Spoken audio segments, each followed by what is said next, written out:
This is FYI, conversations with interesting people about fascinating projects happening in Ohio. And I'm JT Burcham. Welcome to Hope 100.7, 93.7 The Light. Honored today to shine the light on there are so many people doing so much good work in the Dayton area. I'm kind of new to the area, and it's wonderful to find people like the Dayton Dream Center. Chris Sexton, how are you today? I'm great. How are you?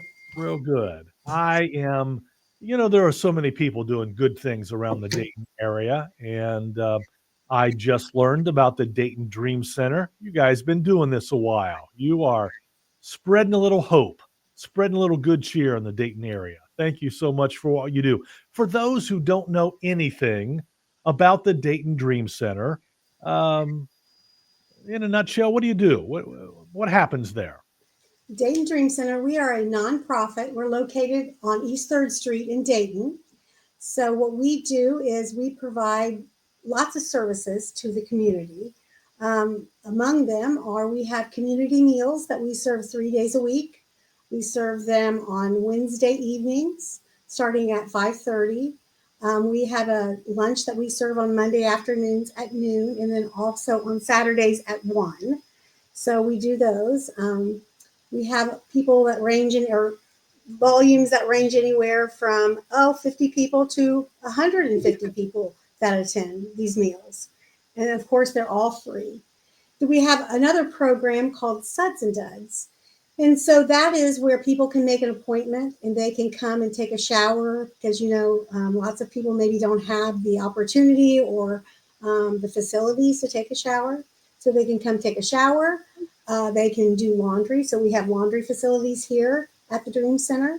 And also we have a clothing room. I like to call it a store, but it's free. So they can come and shop and get clothing as well. And then while they're waiting for their appointments, they get fed a hot meal. And then on Mondays, we have a hair salon. And we have we have barbers and we have cosmetologists that also donate their time to do that. We also have a after-school program for the kids in our community as well. So we partner with a charter school that's a couple blocks down. So we have lots of activities in our building, and we really like to support our community. Yeah. Now, I went to your website just before talking with you. I see that not only do you bring people to your building, I think you also adopt a block, and you also kind of go out and do stuff a little bit too. We sure do. So we do adopt a block, and we are doing that right now once a month, but we're hoping to do that every week. So we have a group of volunteers, and I failed to mention, without volunteers, we have about 350 volunteers that volunteer for the Dream Center. And honestly, without those volunteers, they are literally the gasoline in our engine. We could not do what we do without those volunteers. And so we have a group of volunteers that Adopt a Block is a ministry that's close to their heart. And they go out and we take a section or a block and we knock on doors. We tell them about the Dream Center, ask them if there's anything that we could pray with them about. So this last time they took pumpkins and dropped off pumpkins with, the painting with them. But they also talked to them about the Dream Center and about Burkhart Church that's also located within our building on Sundays. Yeah, neat. Now, when you say church, I bet with 300 volunteers, it's not just supported by one church. No. Oh, no. I bet you there's a lot of churches involved to help out. Yeah. Absolutely. We have great church partners. We have great organizations throughout the Dayton community that are partners with us. Like I said, we could not do what we do without this community. We have lots of different individuals that walk through our doors every day. Some of them are dealing with drug addiction. Some of them are dealing with homelessness. Some of them are just dealing with general poverty.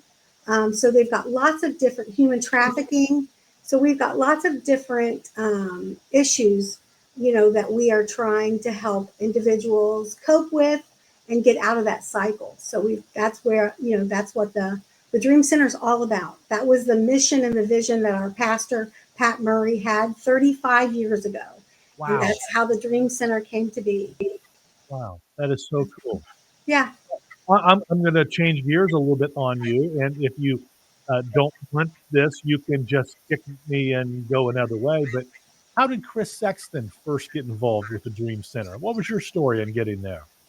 Well, it is a very interesting story. And I can honestly tell you, everyone on this team has a story of how they got here. How my story is, I am a nurse by background. Okay. And I was the director of women's services for Miami Valley Hospital for several years, and then I went to CareSource, and so I was in the corporate world. And my husband was a fighter. He was a captain for the city of Dayton. We were living our life. We had 4 daughters, everything, and our oldest daughter got addicted to drugs. Oh, And so, anyways, we did everything that parents would normally do, right? yeah. And Yeah. so, unfortunately, our daughter Ashley bought a Percocet off the street. It was laced with carfentanil, and she passed away. Oh, And so that changed the trajectory of our lives. yeah. And so I knew then God had promised me that that would be for not for nothing. I didn't know how it would work or whatever. So when we visited the church here and we toured the Dream Center, I knew that I would be involved in the Dream Center somehow.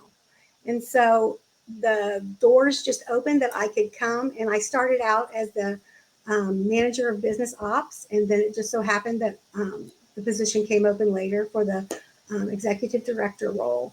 And so I see Ashley's every day walk through the door. And I have an understanding. And like I said, my team, everyone has a story. They might not all have been a parent. They could have experienced the same addictions, or they've had different experiences.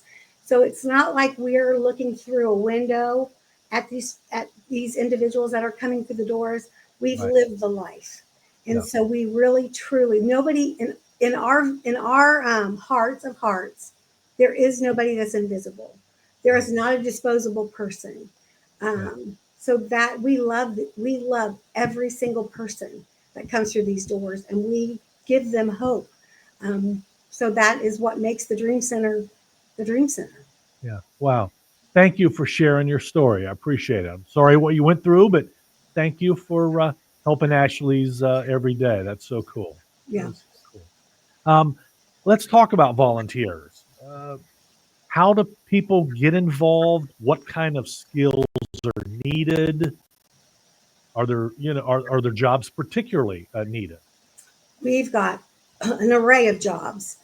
The skill that you need is you just need to be willing to jump in, and you have to love people. So how you do that, you can get on our website, and there's a place where you can sign up and you go through an orientation. It's a couple hours on Mondays that you go through an orientation. So we, talk about the Dream Center, what it's all about, and then what the different areas that you might be interested in. So like I had mentioned, community meals. So with our community meals, what makes that unique, how our volunteers work, our guests do not come in and grab a tray and walk through a cafeteria style meal. They walk in and they sit down, and our volunteers serve them. So Nice. they get served, and that is one opportunity for a volunteer. Another opportunity is, we have a receptionist. Her name is April. She does an awesome job, but we also need volunteers to sit up there with her, answering the door and doing things, making appointments for suds and duds. So if anybody's interested in doing something like that, suds and duds, another awesome opportunity. So there's lots of different areas in suds and duds that people can volunteer. If they like to cook, they can help make the meals, serve the meals while the guests are waiting for their appointments, or we have people that are just chatting with them as they're waiting, working in the clothing room, sorting clothes, assisting them in the laundry room, cleaning the showers, in between showers. And then, like I mentioned, we had an after school program. We have about 30 kids that come 3 days a week.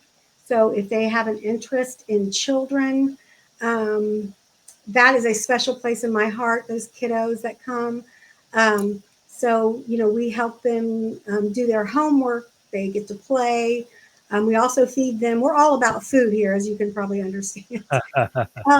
But there's so many opportunities. And we tutor them, making sure that they're able to pass the state required testing in math and reading. So there's lots of different opportunities. Adopt a block if that's something that would interest people as well. Yeah. I noticed on the website, it might be a seasonal kind of thing, but I noticed maybe a Clark State program where folks can get involved and become recovery support. Yes?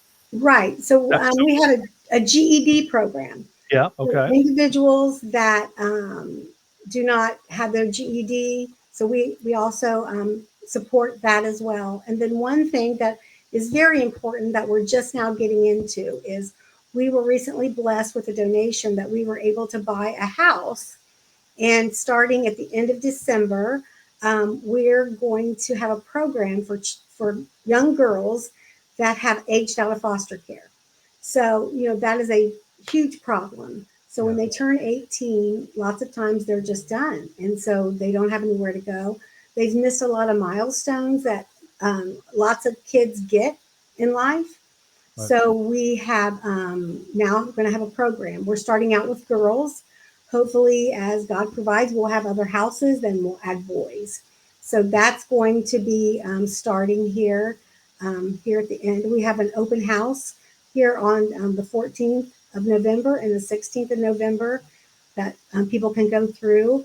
So get on the website and check it out.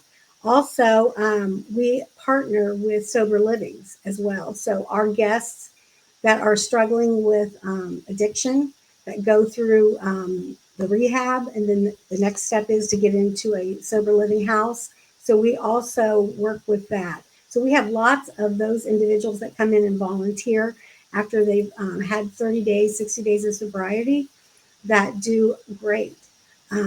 This isn't just a triage center that people it's not a revolving door. It's about getting people into a life changing.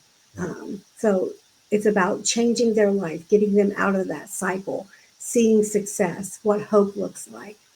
Yeah. Yeah. Your dream center. You're making dreams come true. Absolutely. And we are not the only dream center. Actually, there's dream centers all over the United States. Huh. Yeah. And most dream centers, though, they will have one or two swim lanes that they're in, whether it's feeding, doing community meals, or kids. We are probably the closest aligned to the one that's in Los Angeles. They're a lot bigger than we are, but we have lots of swim lanes like they do. So back to Pastor Pat Murray's vision that he had 35 years ago. If there is a need, we're going to feel it. If there's a hurt, we're going to try to heal it. And so that's kind of what the Dayton Dream Center is all about. I love that. Hey, just 30 seconds, a minute left, but real quick, funding. Do you accept donations? How does funding work real quick? We are supported by donors. So we are supported by monthly donors, individual donors, and by grants. So, but really the day-to-day operations is all donors. So whoever, they can look at our website. There's opportunities to be a monthly donor as well. Yeah. Super. That's DaytonDreamCenter.org. Correct. Yes? www.DaytonDreamCenter.org. Yes. Look, Chris, thank you so much for sharing your time today. Thank you for being a beacon of hope and light in Dayton. We appreciate what you're doing there. DaytonDreamCenter.org to get involved, to donate, to volunteer, to help dreams come true. Chris Sexton, keep up the great work. Thank you. Thank you.